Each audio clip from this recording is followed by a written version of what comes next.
Amigos, ¿qué tal? Muy buenas noches, bienvenidos a una nueva edición de Mundo Empresarial. Soy Bruno Yufra y tras la pausa conversaré con Jorge Ramos, CEO de Sura Perú. Conoceremos un poco más sobre este grupo empresarial y también su opinión sobre las perspectivas del mercado de las AFPs en el futuro cercano. Con esto regresamos, señores, tras la pausa. No se muevan.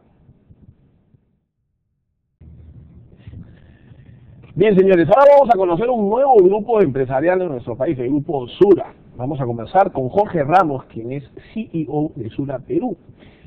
Él nos va a comentar un poco de dónde viene este grupo, cuáles son las perspectivas, cuál es la apuesta que tiene en nuestro mercado. Jorge, buenas noches, gracias por estar con nosotros aquí en Mundo Empresarial. Buenas noches, Bruno, gracias por la invitación. Coméntame sobre Sura. Sí. Digamos, ha habido una reciente adquisición de nuestro mercado y se han, digamos, aterrizado comprometidamente en el Perú. Cuéntame un poco sobre ellos. Mira, Sura es una empresa de origen colombiano, es un grupo muy potente en Colombia que el año pasado, con la compra de todos los activos de ING en Latinoamérica, digamos que dio el gran paso, ¿no? De pasar a ser un grupo muy potente en un país a convertirse en una de las multilatinas más relevantes pues en estos días. Sin duda. Y eso es un reflejo un poco de lo que está pasando en el mundo, ¿no?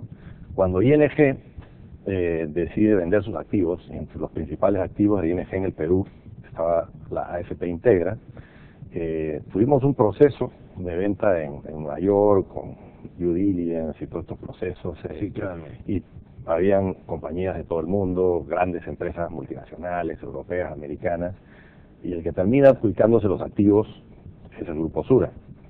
Lo que da, de alguna manera, las señales de cómo hoy día la persona más rica del mundo es un empresario mexicano. Sí. La potencia que está teniendo la región es realmente pues impresionante, ¿no? Entonces, el Grupo Sura adquiere el año pasado los activos de ING en Latinoamérica y se convierte en el principal operador de pensiones en Latinoamérica. Compra AFP Integra en el Perú, compra la operación de fondos mutuos que teníamos en el Perú y hace lo mismo en México, en Chile, en Colombia. En una sola operación. En una sola operación, Y lo más interesante es cómo se financia esta operación.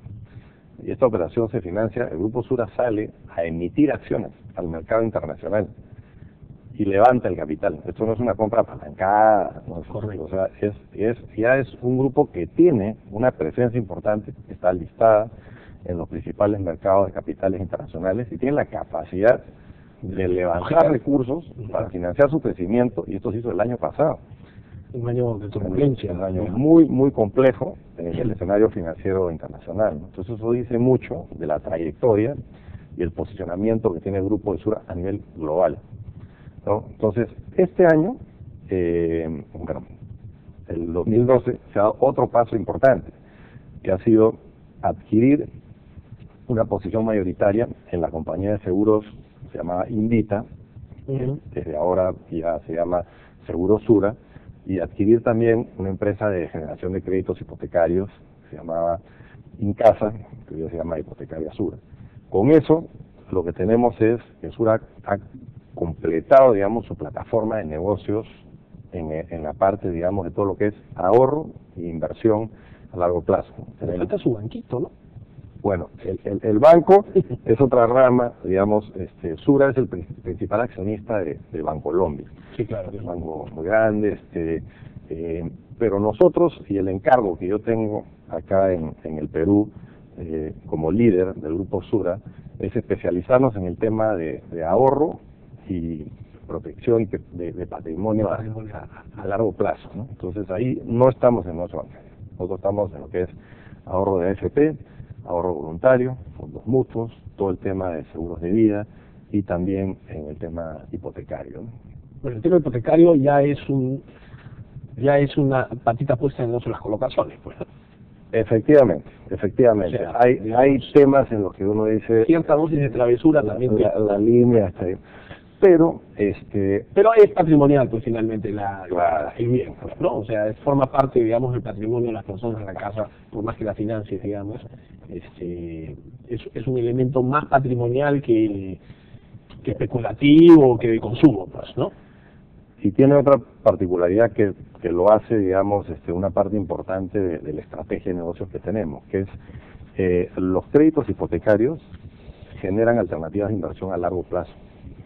Correcto. Y nosotros, por el negocio en el que estamos, necesitamos alternativas de inversión a largo plazo. Ustedes mismos están creando sus posibilidades de inversión. Así es, así es. Lamentablemente en el mercado peruano, los créditos hipotecarios no se negocian en el mercado secundario. Claro. Entonces en otros países hay Pero créditos empezaron hipotecarios. así, ¿no? Empezaron las letras hipotecarias.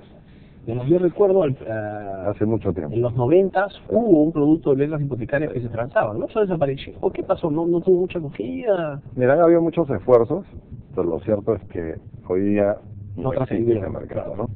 ¿no? Entonces, eso le da también un tema relevante de complemento. O sea, nos interesa la parte activa, digamos, por el lado de la relación que podemos tener con los clientes, pero también la parte pasiva, en el sentido en que podemos utilizar esas alternativas de inversión para calzar los compromisos que tenemos con nuestros clientes en el largo plazo. Correcto. Cuando uno vende una renta vitalicia, por ejemplo, un Claro, estilo de vida, contractiva tiene en un palmas, compromiso ¿no? de pagar durante los siguientes 20 años, entonces eso calza muy bien los flujos con productos como la hipoteca. Por supuesto, ¿no? Casi como que uno de los pocos productos que puede ser calzable, ¿no? Digamos, en términos de la colocación que puedes hacer, a nivel retail me refiero, ¿no? Así es. No sobran productos, pues, como tú mencionas. Pasemos a algunos órdenes de magnitud, digamos, ¿cuánto estás comprometido? ¿Cuántos fondos manejas sobre el día en el Perú? Mira, hoy día, como te mencioné, Sura es el operador más grande de fondos privados de pensiones en Latinoamérica.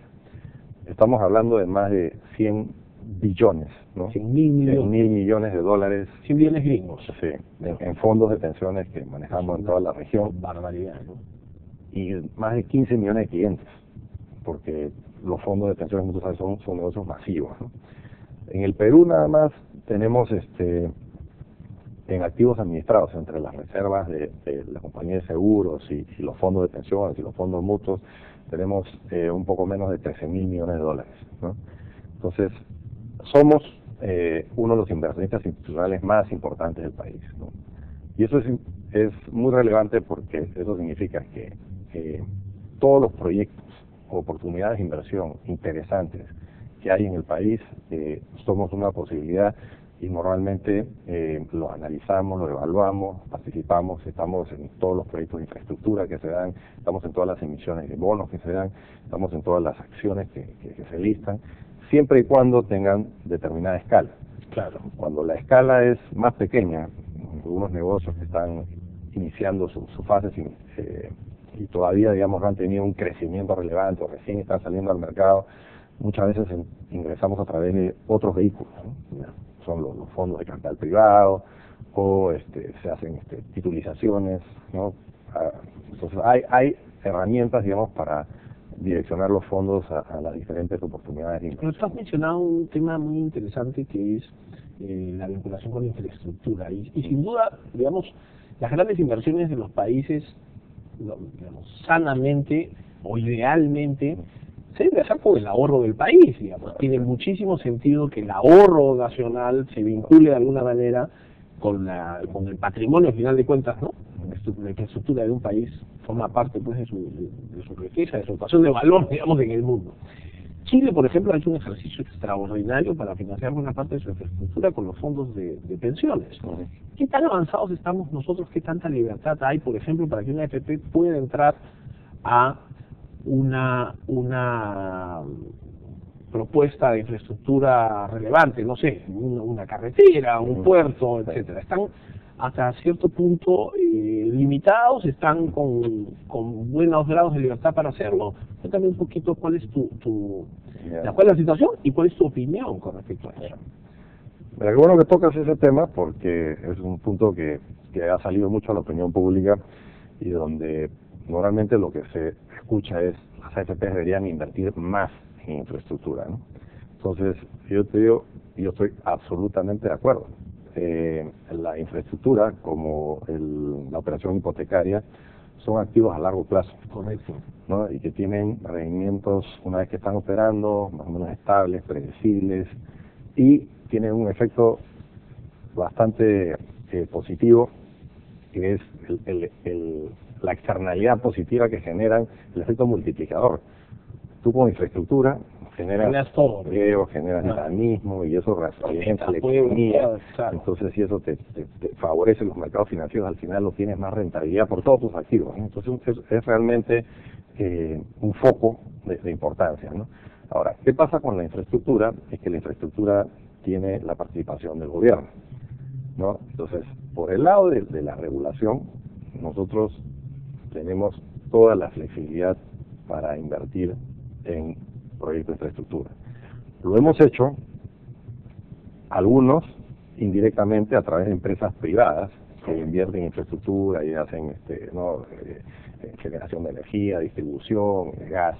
Pero también lo hemos hecho en la carretera, la transoceánica, en obras de saneamiento de agua con Sedapal. Tenemos 2 proyectos, Huascacocha, Tahuada. En todos esos proyectos hemos participado.